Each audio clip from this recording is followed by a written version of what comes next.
My name is Michael. I was born as the son of a CEO, and I'm grateful to have been raised in a wealthy family. I grew up carefree with my sister, who is 2 years older than me, and both of us developed very generous personalities. However, my parents disliked unnecessary extravagance. Despite our wealth, we were strangers to lavish lifestyles. Their motto was to live modestly, which has deeply influenced my mindset today. Another important value my parents instilled in me was to cherish the people around me. They taught me that no one can live alone and that those who don't value others won't be valued in return. Now that I'm an adult, I truly understand and agree that this is very important. Thanks to these lessons, my sister and I, now as adults, are blessed with good people around us and are leading happy lives. Recently, my father decided to retire from his CEO position, and I'm set to take over the company. While my father will remain as the chairman, effectively, I will be the top executive of the company, which keeps me quite busy. I've been training in my father's company since graduating from college, but becoming CEO brings a sense of responsibility that tightens my resolve.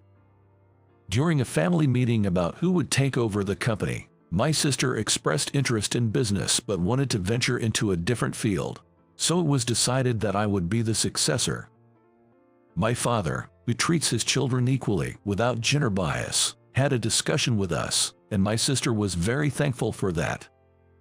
He promised to support my sister's start-up financially as I take over the company. Actually, I got married 4 years ago and have been living away from my parents' house. I met my wife, Emily, through our shared hobby of tennis. After dating for 2 years and now being married for 4, I'm still head over heels for her. Emily is both elegant and beautiful. I fell for her at first sight, but the more I got to know her, the deeper I fell into the Emily trap. Despite her delicate and slender appearance, she's a woman with a strong character and resilience. She's even more robust than some men, which is very admirable. We don't have children yet, but I'm confident that if we're blessed with kids, Emily and I will do a great job raising them. With our wedding anniversary coming up in 3 months, we're discussing going out for a nice meal, but Emily says such luxury isn't necessary. Indeed, Emily, like my parents, isn't much for extravagance. The only things we really spend money on are our house and car. We also prioritize quality food ingredients. That's because Emily loves to cook. Apart from that, we never waste money. Emily's passion for cooking and our mutual preference for a simple lifestyle mean we rarely dine out, except for anniversaries. We only visit our favorite restaurant when eating with my parents. Otherwise, we mostly stay at home. But this time, I managed to convince Emily to go out, celebrating not just our anniversary, but also my new role as CEO. Emily doesn't dislike eating out, but she always says that excessive luxury undermines our regular efforts. I agree with her philosophy. That's why these rare dining out opportunities as a couple make me exceptionally excited. Another reason Emily prefers staying home is our house. We've invested a lot in building our ideal home from scratch, and Emily loves it. She was particularly involved in designing the kitchen, spending most of her day there. Emily's cooking is always delicious, making me look forward to coming home every day. Another one of Emily's favorite spots is the living room. It's designed like a log cabin with large windows that offer a view of expansive greenery. Emily loves sitting in front of the window, either in a rocking chair or on a large sofa, sipping coffee while enjoying the view. When she's not in the kitchen, she's usually there. I also love this room, so reading while taking in the scenery from the living room has become a daily routine for me. Michael, here's something to go with your reading. Well, this looks delicious. Thanks, Emily. You're welcome. I'll take a little break too. When I'm reading, Emily sometimes makes snacks for me. My favorite is her cinnamon cookies. They're the perfect reading companion and go well with coffee. Made with rice flour, they're light and can be enjoyed in large quantities. By the way, I was able to make a reservation for our anniversary dinner. They apologized for not having any private rooms available. Thanks for making the reservation. It's totally fine without a private room. No need to apologize. We always have a private room for family meals, so they were probably just trying to be considerate. I'm just happy we can eat there. Emily is like this. She's always grateful for everything and never complains. Our values align so closely, making it so comfortable and reassuring to be together. Despite her gentle demeanor, she has a strong core. Her toughness, rarely seen, always surprises me. The next day, as usual, I head to the office. Today is a bit busier due to some handovers I have to manage. As my inauguration as CEO is fast approaching, the company is in full swing. In fact, it's officially decided that I'll take over as CEO the day after our wedding anniversary. Morning. Good morning. You're visiting clients today. Yeah, staying in the office depresses me. I see. Haka. His name is Brian, an elite in our company. But his self-awareness as an elite can be a bit troublesome. Sure, he's competent, but he constantly belittles others, looking down on them. He's exactly the type I dislike the most. Everyone knows I'm the CEO's son and that I'll soon take over the business. Brian is no exception. I have no intention of using that to my advantage, nor do I want anyone to kowtow to me. But I'm not a fan of Brian's attitude, acting as if his competence entitles him to do whatever he pleases. Displaying such behavior to the future CEO might seem straightforward, but I'll be heading straight home today, so call my cell phone if you need anything. Got it. Brian left the office without greeting anyone else, quickly making his exit. Although he's capable, his reputation among the staff isn't great, so there's a noticeable lift in spirits when he's not around. While handling the handover, I probe into Brian's recent behavior.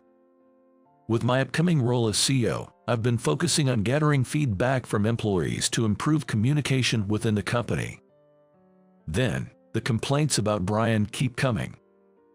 They all boil down to his lack of respect for others. The main grievance is about his domineering attitude. He tells others not to instruct him in his work, causing communication issues and frustration. And his reaction when someone makes a mistake. Instead of offering support, he berates and ridicules, and that's the end of it. He reportedly never gives advice on what could have been done better. Apparently, he believes that advising the weak is pointless since they won't understand, and if they improve based on his advice, it would only get in his way. Isn't that just a terrible attitude? Despite calling others weak, he seems afraid of their potential growth affecting his sales performance. It's quite pitiful. Hearing this, I've resolved to first improve the company's atmosphere once I take office. Harassment will not be tolerated. I need to have a serious talk with Brian. I was thinking, when. Michael, do you have a moment? Dad, what's up? This is unusual. There's been a complaint about an employee, and I want you to handle it. What's going on? It seems that at this moment, a certain employee can no longer tolerate Brian and filed a complaint against him. While I understand a complaint, it's not as simple as just firing him on the spot.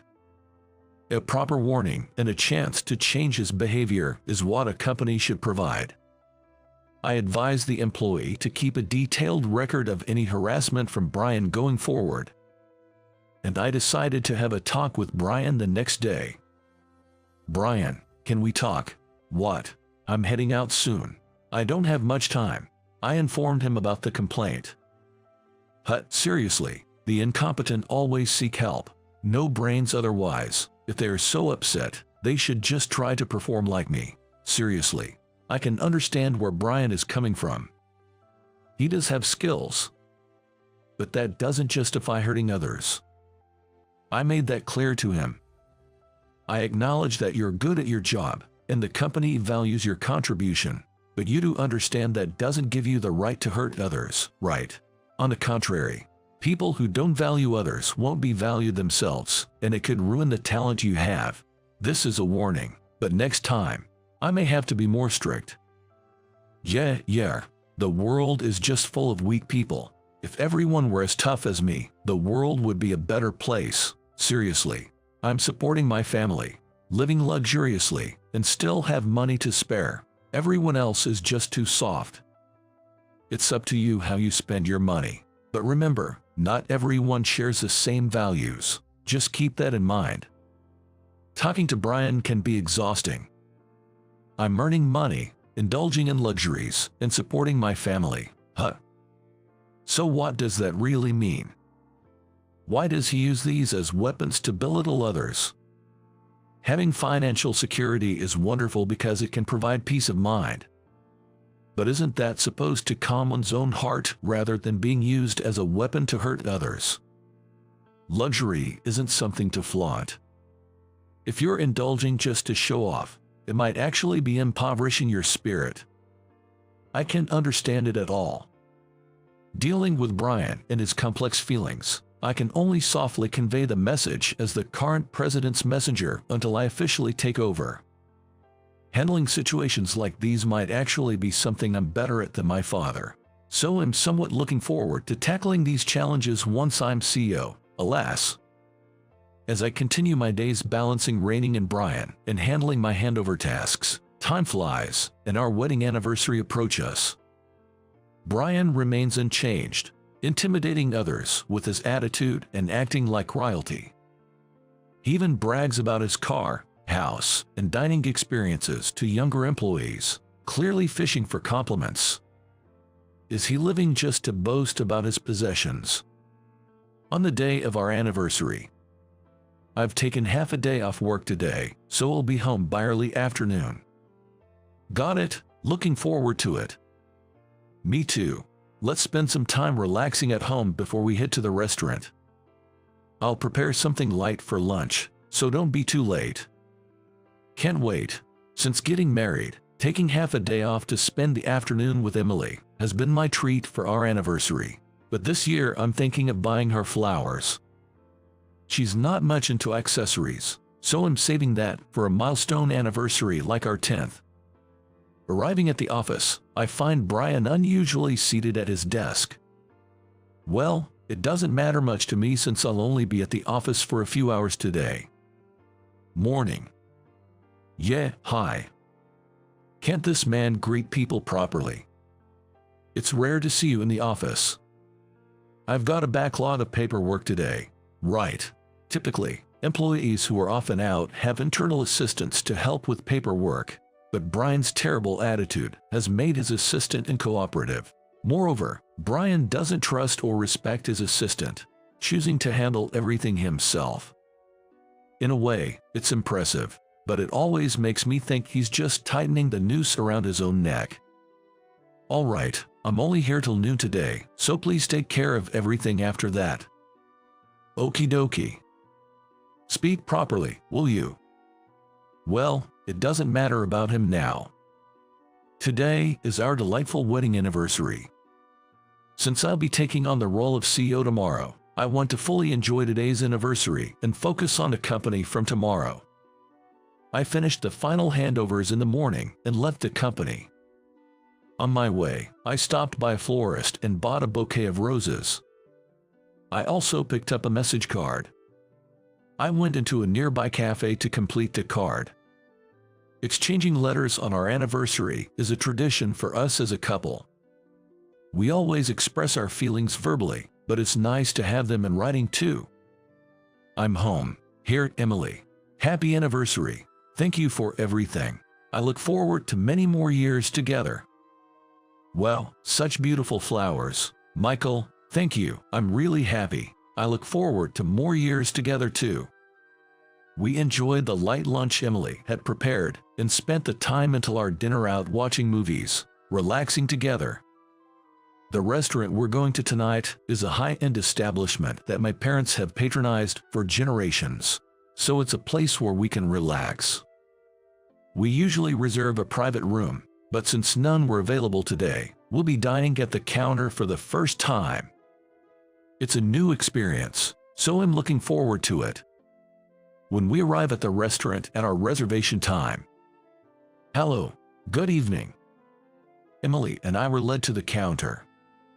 It was raining, so we got a bit wet from the taxi to the restaurant entrance and took off our jackets to sit down.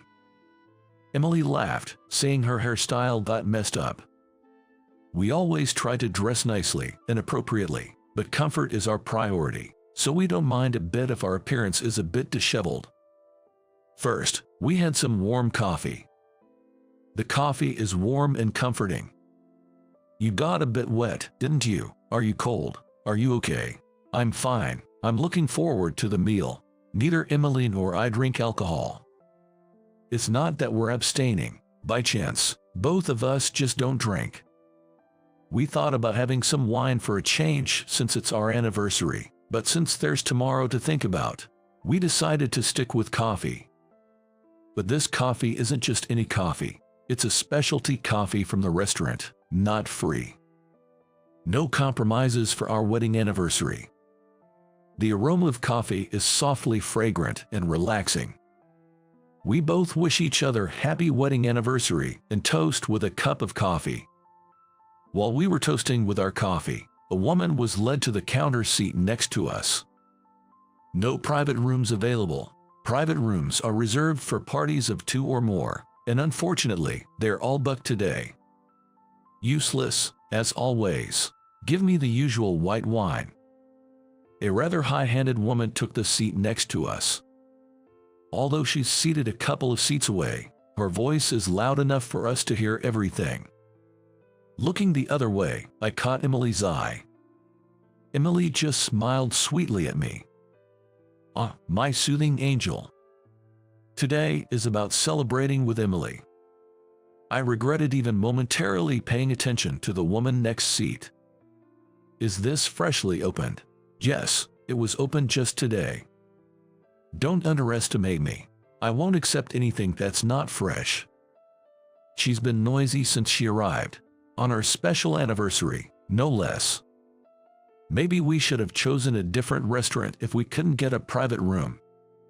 Emily, sorry we couldn't get a private room.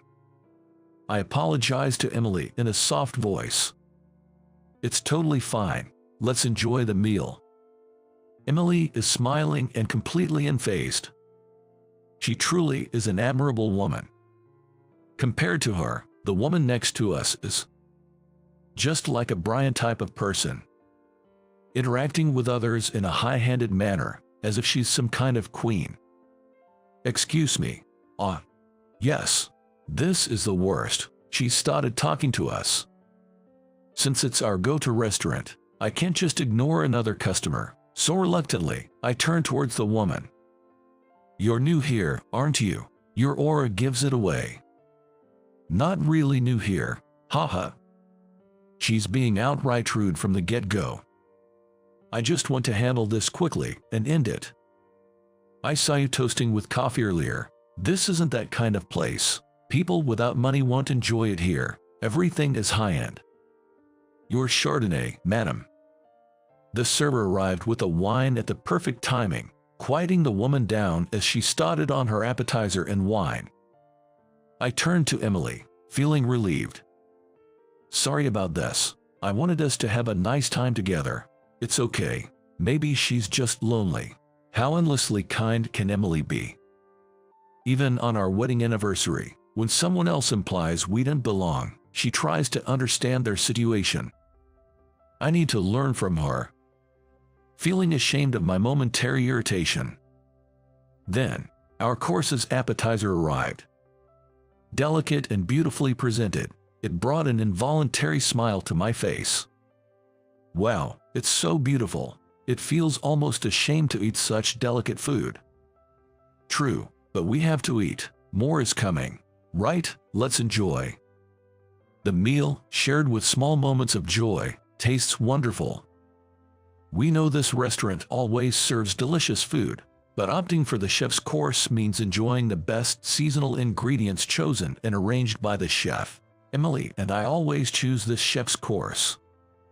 How ridiculous. Saying it's a shame to eat. Sounds like something a poor person would say. Embarrassing. The woman next to us continued with her snide remarks. Though it irked me, I decided to ignore her. Our comment about the food being too good to eat was about its artistic beauty, not reluctance to finish it. Indeed, it's delicious enough to eat endlessly. Let's ignore her. Okay, I don't mind, so it's fine. We whispered to each other. Emily seemed completely at ease enjoying the food, but the staff, knowing us, looked pale. After a while, the woman who had been quiet began to show signs of intoxication. Starting with her second glass of wine, she began to snap at the staff. First, she didn't like the small appetizer. She was persistent about why she wasn't served the same appetizer we were eating. The staff explained several times, politely, that our appetizer was part of the course and couldn't be served individually. Yet, she persisted, claiming her status as a regular. Feeling sorry for the staff, I focused on enjoying the meal with Emily while they dealt with her. Just then, our main course arrived. We had the option to choose between fish or meat, and this time, we opted for meat. Eating top-ranked beef with salt. The sweetness of the fat spreads in the mouth, with salt providing a perfectly balanced accent. It's sublime. It's so delicious I could cry. I'm glad you like it. The food here is always fantastic, isn't it? It's a taste I couldn't possibly replicate. It's very educational and a great experience to enjoy food like this occasionally. Thank you for bringing me here, Michael. You're welcome. Happy anniversary. Happy anniversary to you too. After finishing our main course and enjoying a palate-cleansing sorbet, the woman started causing a scene again. She was making a fuss, demanding to be served the same course that we were eating. Noticing that our course seemed more upscale than her meal, she insisted on having what we were having. Despite her loud claims that she usually dines on more expensive fare, trying to make us aware, we completely ignored her. Then, she started boasting about her expenditures, mentioning specific dates and amounts spent, turning it into a display of extravagance. Listening to such content, I couldn't help but grimace in embarrassment. The staff, while desperately trying to maintain professionalism, explained that our course was pre-booked and couldn't be served on a whim today. Observing her, it seemed she wanted to assert dominance over us, suddenly standing up and shouting for everyone to hear. Bring out my usual $3,000 bottle. The usual. Apparently, she resorted to flaunting an expensive wine as her final move. We were here to celebrate our anniversary, not to compete with her, and frankly, flaunting wealth isn't our thing. Why there are people like her is beyond me, but at the moment, it's best to let sleeping dogs lie. Whatever expensive wine she orders doesn't concern us. We just hope she leaves us alone as we wait for the rest of our meal. Emily, too, was surprised by the woman's loud voice, but then went back to enjoying her sorbet.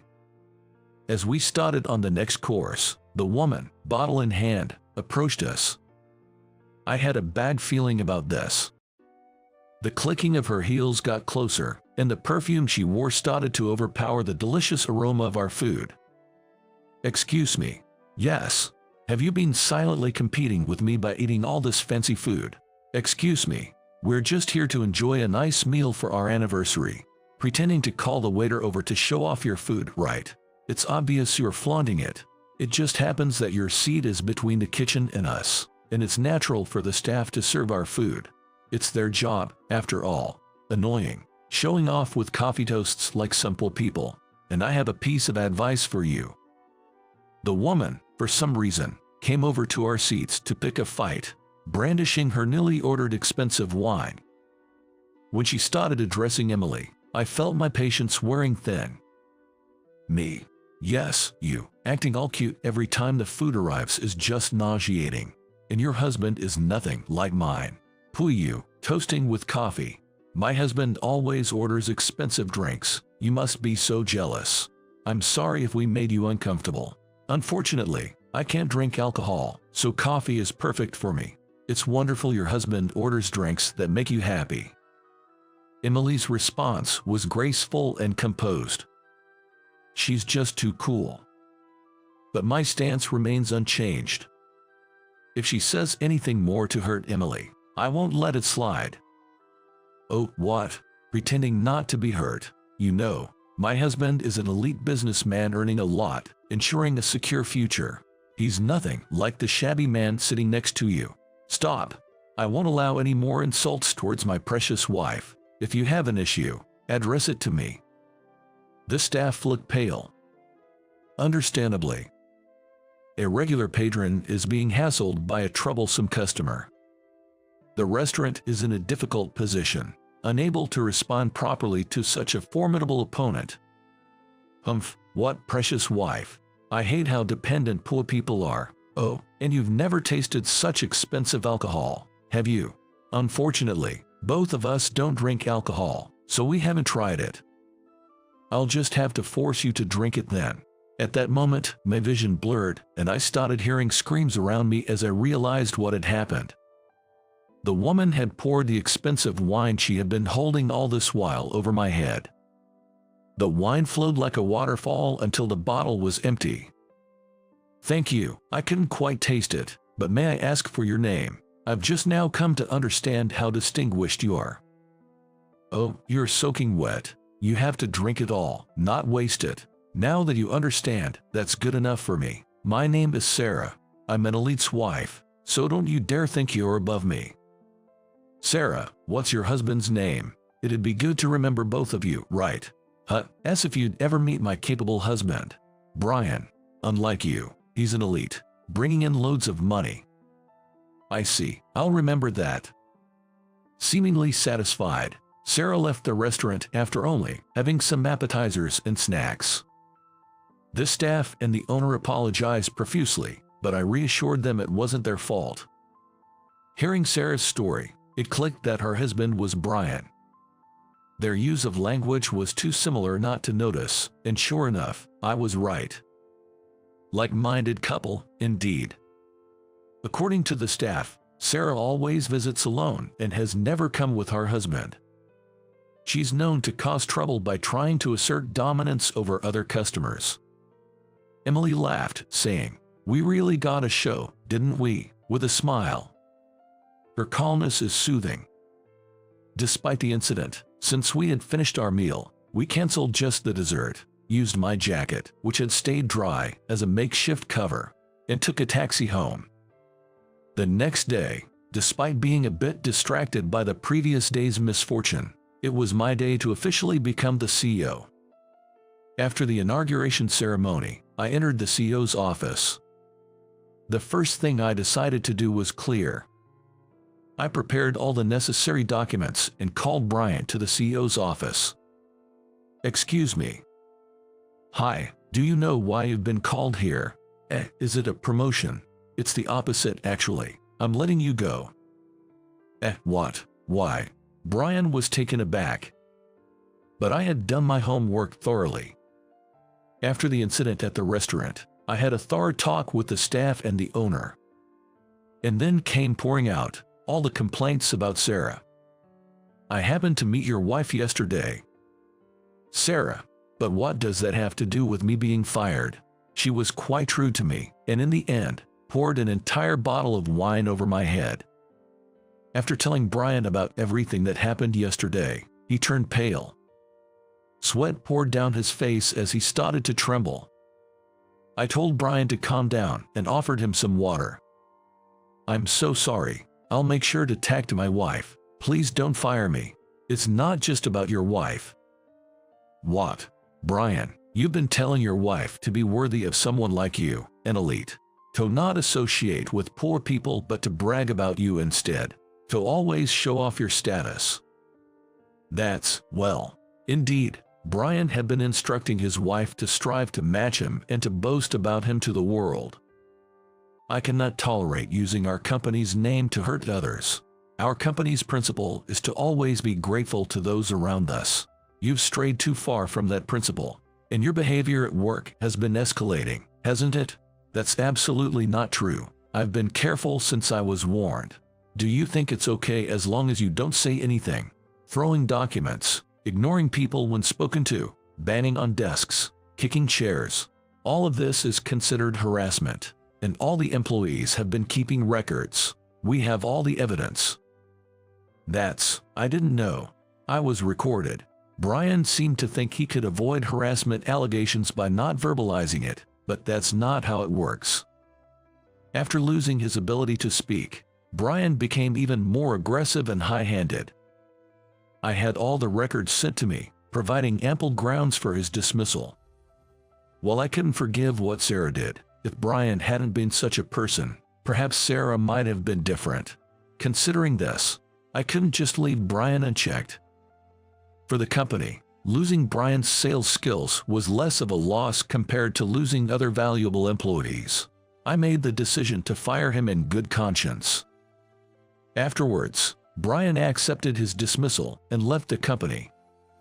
Apparently, he and Sarah had been in a troubled marriage for years, initially marrying for his money. When Brian lost his job, Sarah, having lost interest, filed for divorce.